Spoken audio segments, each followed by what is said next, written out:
ಚಿದಂಬರ ನಮಸ್ತೆಸ್ತು ಚಿಂತಿತಾರ್ಥಪ್ರದಾಯಿನಿ ಔದುಂಬರ ಸದಾವಾಸ ಚಿದಂಬರ ನಮೋಸ್ತುತೆ.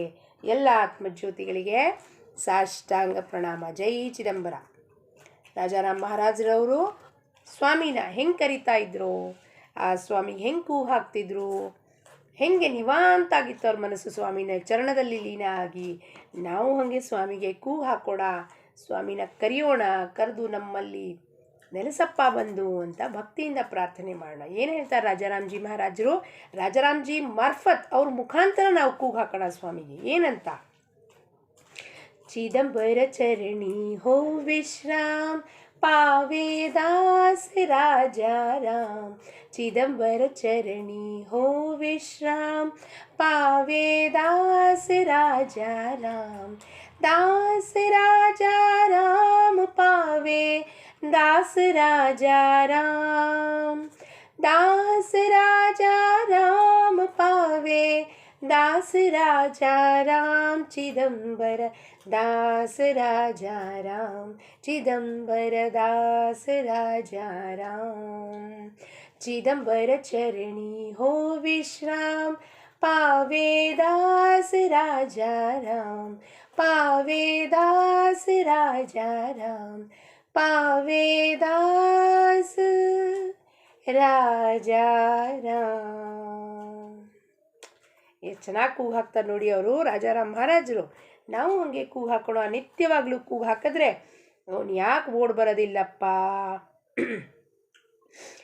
ರಾಜಾರಾಮ್ ಮಹಾರಾಜರು ಎಂಥ ಜನದ ಸಂಘವನ್ನು ನಾವು ಮಾಡಿದ್ರೆ ನಾವು ಸ್ವಾಮಿ ಹತ್ರ ಮುಟ್ಲಿಕ್ಕೆ ಸಾಧ್ಯತೆ ಆಗತ್ತೆ. ಅಂದರೆ ಒಂದು ಜೆಟ್ಟಲ್ಲಿ ಕುತ್ಕೊಂಡು ಹೋಗೋದಾಗಲಿ, ಒಂದು ರಾಕೆಟಲ್ಲಿ ಕುತ್ಕೊಂಡು ಹೋಗೋದು ಹೆಂಗಿರುತ್ತೆ, ಒಂದು ಬೈಲ್ಗಾಡಿದಲ್ಲಿ ಕುತ್ಕೊಳ್ಳೋಗೋದು ಹೆಂಗಿರುತ್ತೆ, ಅಂಥವ್ರ ಸಂಘ ಕೊಟ್ಟಾಗ ಅವ್ರ ಜೊತೆಗೆ ಹೆಂಗೆ ಹೂವಿನ ಜೊತೆ ನಾರು ಸ್ವರ್ಗಕ್ಕೆ ಸೇರತ್ತೋ ಹಾಗೆ ಪಟ ಪಟ ಅಂತ ನಾವು ಅವ್ರ ಜೊತೆಗೆ ಹೋದರೆ ಅವ್ರ ಜೊತೆ ಬೋಟಲ್ಲಿ ಕುತ್ಕೊಂಡು ನಾವು ಫುರ್ರಂತ ಹೋಗ್ಬಿಡ್ತೀವಿ. ಇಲ್ಲ, ನಾವು ಪ್ರಪಂಚದ ಸಂಘವನ್ನು ಮಾಡಿದಾಗ ಏನಾಗತ್ತಪ್ಪ, ನಾವು ಇಲ್ಲೇ ಉಳ್ಕೋತೀವಿ. ಅವ್ರು ಮುಂದೆ ಹೋಗ್ತಾರೆ, ನಾವು ಇಲ್ಲೇ ಉಳ್ಕೋತೀವಿ. ನಾವು ನಮ್ಮ ಟ್ರೈನ್ ಹಿಡ್ಕೊಂಡು ಬೇಗ ಸ್ವಾಮಿ ಹತ್ರ ಮುಟ್ಟಬೇಕು ಅಂದರೆ ಯಾರ ಸಂಘವನ್ನು ಮಾಡಬೇಕು ಅಂತ ಬೋಧನೆ ಮಾಡ್ತಿದ್ದಾರೆ.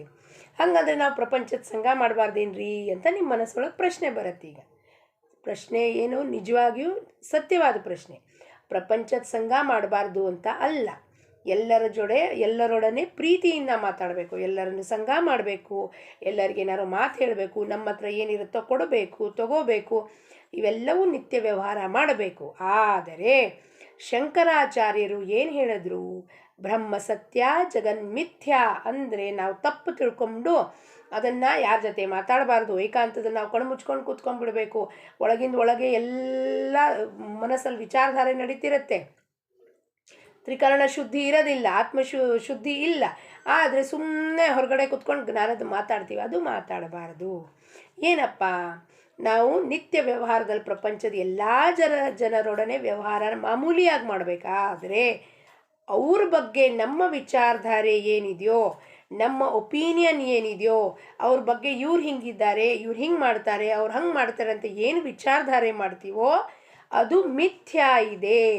ಆ ಒಂದು ಒಪಿನಿಯನ್ ಮೇಲೆ ನೀವು ಜನನ್ನ ಜಡ್ಜ್ ಮಾಡಿ ಅವ್ರ ಜೊತೆ ಮಾತಾಡೋದಾಗಲಿ, ಸಿಟ್ಟು ಮಾಡೋದಾಗಲಿ, ಕ್ರೋಧ ಮಾಡೋದಾಗಲಿ ಮಾಡಿ ನಿಮ್ಮ ಒಂದು ಜೀವನವನ್ನು ಹಾಳು ಮಾಡ್ಕೋತೀರಪ್ಪ ಅಂತ ಸಂತರು ಬಂದು ಹೇಳ್ತಾರೆ. ಯಾಕೆಂದ್ರೆ ಅಲ್ಲಿ ನೀವೇನು ಉಪಯೋಗಿಸ್ತೀರಾ?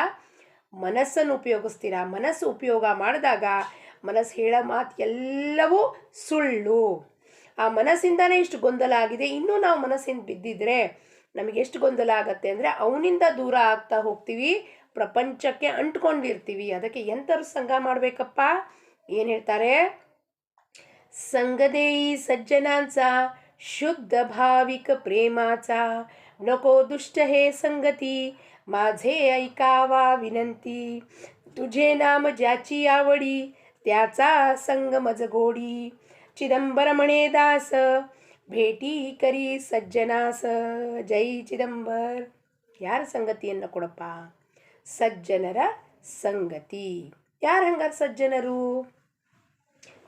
ಎಲ್ಲರೂ ಇರೋರೆಲ್ಲ ಸಜ್ಜನರ ಇದ್ದಾರೆ. ಯಾರು ದುರ್ಜನರು ಇದ್ದಾರೆ ಈ ಪ್ರಪಂಚದಲ್ಲಿ? ಇದನ್ನೇ ಹೇಳಿದ್ದವರು ಶಂಕರಾಚಾರ್ಯರು. ಬ್ರಹ್ಮ ಸತ್ಯ ಅಂದರೆ ಪರಮಾತ್ಮ ಒಬ್ಬನೇ ಸತ್ಯ. ಹಂಗಾರೆ ಪರಮಾತ್ಮ ಸೃಷ್ಟಿ ಮಾಡಿದ ಪ್ರಪಂಚ ಸುಳ್ಳ? ಅಲ್ಲ. ಪ್ರಪಂಚ ಸುಳ್ಳಿಲ್ಲ, ಎಲ್ಲರಲ್ಲೂ ಚಿದಂಬರ ನೋಡು ಅಂದರೆ ಏನು ನೋಡ್ಬೇಕು ನಾವು ಅಲ್ಲಿ ಹೋಗಿ? ಸಜ್ಜನರು, ಎಲ್ಲರೂ ಸಜ್ಜನರಿದ್ದಾರೆ, ಎಲ್ಲರೂ ಒಳ್ಳೆಯ ವಿಚಾರದವರೇ ಇದ್ದಾರೆ, ಸದ್ಗುಣ ಉಳ್ಳವರಿದ್ದಾರೆ. ಆದರೆ ಶುದ್ಧ ಭಾವಿಕ ಪ್ರೇಮಾಚ, ಶುದ್ಧ ಭಾವನೆ, ಪ್ರೇಮದ ಭಾವನೆ ಯಾರ ಹತ್ರ ಇರುತ್ತೋ ಅಂಥವ್ರು ಸಂಘ ಕೊಡಪ್ಪ. ಅಂದರೆ ಏನು? ನಮ್ಮ ಮನಸ್ಸಿನಲ್ಲಿ ಕೇವಲ ನಾವು ಮಾತಾಡಿದ್ರೆ ಯಾರೊಡನೆ? ಭಗವಂತನ ಬಗ್ಗೆ ಮಾತಾಡ್ಬೇಕು. ಎಲ್ಲರನ್ನೇ ಚಿದಂಬರ ನೋಡ್ತೀನಿ ಅಂದ್ಬಿಟ್ಟು ಏನು ಬೆಳಗ್ಗೆಯಿಂದ ಸಂಜೆ ತನಕ ಗಾಸಿಪ್ ಮಾಡೋದು ಅವ್ರ ಬಗ್ಗೆ ಇವ್ರ ಬಗ್ಗೆ, ಈ ವಿಷಯ ಆ ವಿಷಯ ಮಾತಾಡೋದು, ಪ್ರಾಪಂಚಿಕ ವಿಷಯ ಮಾಡೋದು, ಅದು ಚಿದಂಬರನ ನೋಡೋದು ಅಲ್ಲ. ಪ್ರಪಂಚದಲ್ಲಿ ನಾವಿರೋದು ದೇಹದಿಂದ ಕರ್ತವ್ಯ ಪೂರ್ತಿಗಿರೋದು. ಆದರೆ ಮನಸ್ಸಿನಿಂದ ಆ ಚಿದಂಬರನಿಗೆ ಗಂಟು ಹಾಕೋಬೇಕು ಅಂದ್ರಾಗ ನಾವು ಯಾರ ಜೊತೆ ಮಾತಾಡ್ತೀವೋ ಅವ್ರ ಜೊತೆ ಕೇವಲ ನಾವು ಭಗವಂತನ ಬಗ್ಗೆ ಮಾತಾಡಬೇಕು, ಭಗವಂತನ ಚರ್ಚೆ ಮಾಡಬೇಕು.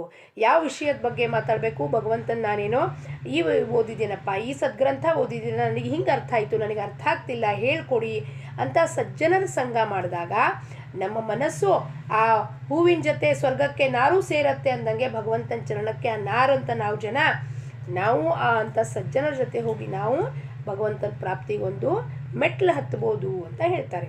ನಕೋ ದುಷ್ಟ ಹೇ ಸಂಗತಿ ಮಾಝೆ ಐಕಾವೇ ವಿನಂತಿ. ಸಂತರು ಬಂದು ಏನು ವಿನಂತಿ ಮಾಡ್ತಾರೆ? ನಕೋ ದುಷ್ಟ ಹೇ ಸಂಗತಿ. ಯಾರಿದ್ದಾರೆ ದುಷ್ಟರು ಇಲ್ಲಿ?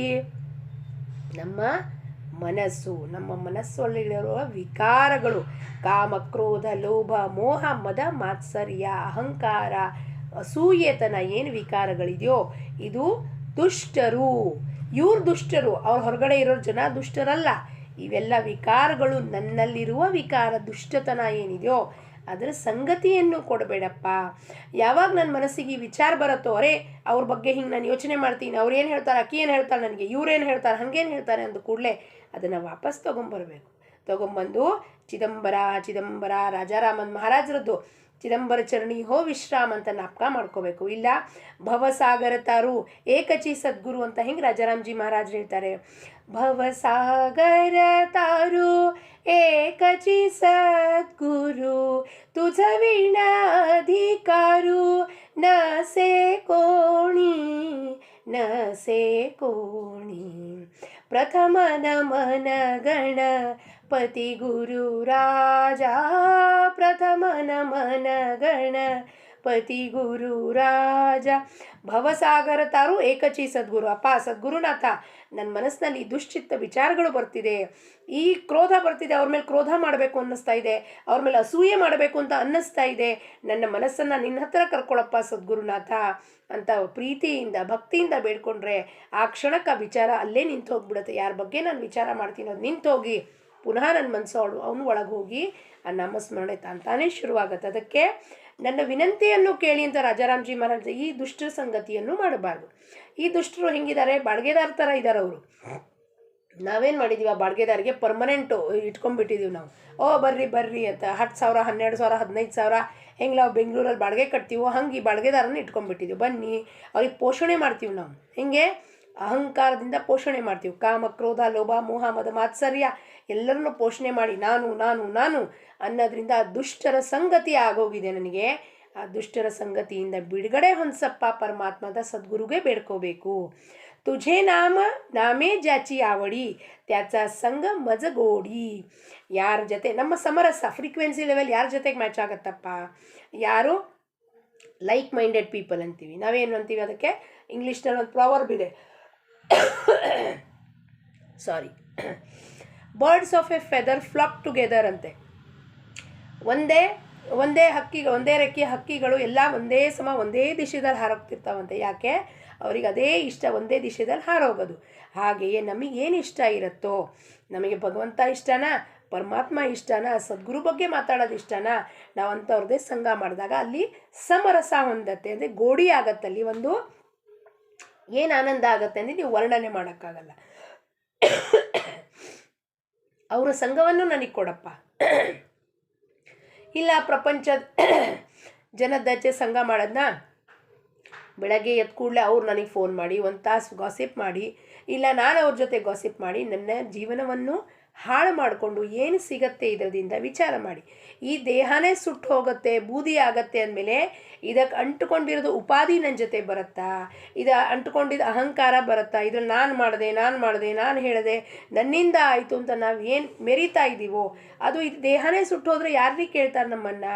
ನೀವು ಯಾವುದಾರೇ ಒಂದು ಹಾಡು ಹೇಳಿದ್ರಪ್ಪ, ಭಜನೆ ಹೇಳಿದ್ರಿ, ನಿರೂಪಣೆ ಮಾಡಿದ್ರಿ, ಎಷ್ಟು ದಿವಸ ನಿಮ್ಮನ್ನು ಯಾರಾದರೂ ವಾವ ಅಂತಾರವ್ರು. ಒಂದು 10 ದಿವಸ, 15 ದಿವಸ, 20 ದಿವಸ, ಆಮೇಲೆ ನಿಮ್ಮನ್ನು ಮರ್ತು ಹೋಗ್ಬಿಡ್ತಾರೆ. ಯಾಕೆ ಮರ್ತು ಹೋಗೋದು? ಸ್ವಾಭಾವಿಕ. ನಮಗೆ ಅರ್ಥ ಆಗಬೇಕು, ಈ ದೇಹನೇ ನಾಶಿವಂತ ಆದಮೇಲೆ ಇದಕ್ಕೆ ಅಂಟ್ಕೊಂಡಿರೋದು ಉಪಾಧಿ, ಇದಕ್ಕೆ ಅಂಟ್ಕೊಂಡಿರೋದು ಒಂದು ವಾವ ಅಂದ್ಕೊಳ್ಳೋ ಒಂದು ಮಾನ್ಸಮ್ಮಾನ, ಅದು ನಿತ್ಯ ಇದೇನ್ರಿ? ಅದು ಅಶಾಶ್ವತ. ಇದ್ಮೇಲೆ ಏನಕ್ಕೆ ನಾವು ಹೊಡೆದಾಡ್ತಿದ್ದೀವಿ? ಚಿದಂಬರಮಣೆ ದಾಸ ಭೇಟಿ ಕರಿ ಸಜ್ಜನಾಸ. ರಾಜಾರಾಮ್ಜಿ ಮಹಾರಾಜ್ ಹೇಳ್ತಾರೆ, ಇಂಥ ಸಜ್ಜನರ ಭೇಟಿ ಮಾಡಿಸಪ್ಪ. ಯಾರಿಗೆ ಭಗವಂತನ ನಾಮ ಬಿಟ್ಟು ಇನ್ಯಾತ್ರ ಬಗ್ಗೆನೂ ಯೋಚನೆನೇ ಮಾಡೋದಿಲ್ಲ. ಇವತ್ತು ನಾನೊಂದು ಅಭಂಗದ ಅರ್ಥವನ್ನು ಬರೆದು ಹಾಕಿದೆ, ತುಕಾರಾಮ್ ಮಹಾರಾಜರದ್ದು. ಆ ತುಕಾರಾಮ್ ಮಹಾರಾಜರದ್ದು ಅಭಂಗದ ಅರ್ಥ ಬರೆದು ಹಾಕಿದಾಗ ಒಂದು ಲೈನ್ ನನಗೆ ಅರ್ಥ ಆಗ್ತಿರಲಿಲ್ಲ, ಅದಕ್ಕೆ ಮೇಲಿಂದ ಅರ್ಥ ಬರೆದು ಹಾಕಿದೆ. ಅದಕ್ಕೆ ಅಭಂಗ ಸತ್ಸಂಗದಲ್ಲಿರೋರು ಅವ್ರು ನನಗೆ ಶ್ರೀಕಾಂತ್ ದಾದ ಪುನಃ ಅದರ ಅರ್ಥವನ್ನು ವಿವರಣೆ ಮಾಡಿ ಹೇಳಿದ್ರು. ಏನಾಗತ್ತೆ, ನಾವೊಂದು ಏನಾದ್ರು ಬರೆದಾಗ ಅದರಲ್ಲಿ ಏನಾದ್ರು ಒಂದು ಲೋಪ ಆದಾಗ, ಏನಾದ್ರು ನ್ಯೂನ್ಯತೆ ಇದ್ದರೆ ಅದನ್ನು ಇನ್ನೊಬ್ಬರು ನಮಗೆ ತಿಳಿ ಹೇಳ್ತಾರೆ, ಇದನ್ನು ಹಿಂಗಲ್ಲ ಹಿಂಗೆ ಅರ್ಥ ಮಾಡ್ಕೊಳ್ಳಿ. ಅದನ್ನು ನಮಗೆ ಕೇಳೋಕ್ಕೆ ಯಾವಾಗ? ಇದನ್ನು ಇವತ್ತು ಪ್ರಚೀತಿ, ಇವತ್ತಿನ ಅಭಂಗ ಸತ್ಸಂಗದ ಪ್ರಚೀತಿ ಏನಪ್ಪ? ಭೇಟಿ ಕರಿ ಚಿದಂಬರಮಣೆ ದಾಸ ಭೇಟಿ ಕರಿ ಸಜ್ಜನಾಸ. ಸಜ್ಜನರ ಸಂಗತಿ ಮಾಡಿದ್ರೆ ಏನಾಗತ್ತೆ ನಮಗೆ? ನನಗೊಂದು ವಿಚಾರ ಬಂದಿತ್ತು, ತುಕಾರಾಮ್ ಮಹಾರಾಜರ ಅಭಂಗ ಬರೀಬೇಕು, ಅಲ್ಲಿ ಹಾಕಬೇಕು. ಆವಾಗ ಅದಕ್ಕೇನಾಯಿತು, ಸಜ್ಜನರ ಸಂಗತಿ ಇದಲ್ಲಿದ್ದಾಗ ನನಗೆ ಇನ್ನೊಂದು ವಿಚಾರಧಾರೆ, ನಾನು ಏನು ಅದರಲ್ಲಿ ಮಿಸ್ ಮಾಡ್ಕೊಂಡಿದ್ನೋ ಅದನ್ನು ಯಾರು ಪೂರ್ತಿ ಮಾಡಿದ್ರು? ಆ ಸಜ್ಜನರ ಸಂಗತಿಯಿಂದ ಇನ್ನೂ ವಿಚಾರಧಾರೆ ನನಗೆ ತಿಳಿಯೋವಂಥ ಒಂದು ಇದು ಸಿಕ್ತಪ್ಪ, ಅವಕಾಶ ಸಿಕ್ತಿವತ್ತು. ಅದಕ್ಕೆ ನಾವು ಯಾರು ಸಂಘ ಮಾಡಿದ್ರೆ ನಮ್ಗೆ ಏನು ಸಿಗತ್ತೆ, ಭಗವಂತ ಏನು ಕೊಡ್ತಾನೆ, ಇದನ್ನು ಇವತ್ತಿಂದರಲ್ಲೇ ಪ್ರಚೀತಿ ಸಿಕ್ತು ನನಗೆ. ನೀವು ಸಜ್ಜನ ಸಂಘ ಮಾಡಿದ್ರೆ ನಿತ್ಯವಾಗಲೂ ನಮಗೆ ಅವರು ಏನಾರು ಒಂದು ಹೊಸ ಹೊಸ ವಿಚಾರ ಹೇಳಿ ನಮ್ಮ ಮನಸ್ಸನ್ನು ಇನ್ನೂ ತಿಳಿ ಮಾಡ್ತಾರೆ, ನಮ್ಮನ್ನು ಇನ್ನೂ ಮುಂದೆ ಕರ್ಕೊಂಡು ಹೋಗ್ತಾರೆ. ನಮ್ಮ ಆಧ್ಯಾತ್ಮಿಕ ಮಟ್ಟ ಏನಿದೆಯೋ ಅಥವಾ ಸಾಧನೆ ಮಟ್ಟ ಏರಿಸಲಿಕ್ಕೆ ಅವರು ಉಪಯೋಗಕ್ಕೆ ಬರ್ತಾರೆ. ಯಾಕೆಂದರೆ ಪರಮಾತ್ಮ ಅವ್ರನ್ನ ಕಳಿಸಿರ್ತಾನೆ. ಹಂಗೆ ಇವತ್ತು ಅವ್ರು ನನ್ನನ್ನು ಕಳಿಸಿ ನನಗೆ ತಿಳಿ ಹೇಳಿದಾಗ ನನಗದು ಪುನಃ ತುಕಾರಾಮ್ ಮಹಾರಾಜರದು ಪರಿಪೂರ್ಣವಾಗಿ ಅರ್ಥ ಆಯಿತು. ನಮಗೆ ಎಲ್ಲ ಗೊತ್ತಿದೆ, ನಾನೇ ಎಲ್ಲ ಮಾಡ್ತೀನಿ ಅನ್ನೋದು ಅಹಂಕಾರ ನಮಗೆ ಇಟ್ಕೋಬಾರ್ದು. ನಮ್ಮ ಗುರುಗಳು ಯಾವಾಗಲೂ ಹೇಳ್ತಿದ್ರು, ನೀವು ಏನು ಪಾಠ ಕಲೀಲಿಲ್ಲ ಅಂದರೂ ನಡೆಯುತ್ತೆ, ಬಿ ಹಂಬಲ್ ಆ್ಯಂಡ್ ಗ್ರೌಂಡೆಡ್ ಅಂತ ಹೇಳ್ತಿದ್ರು.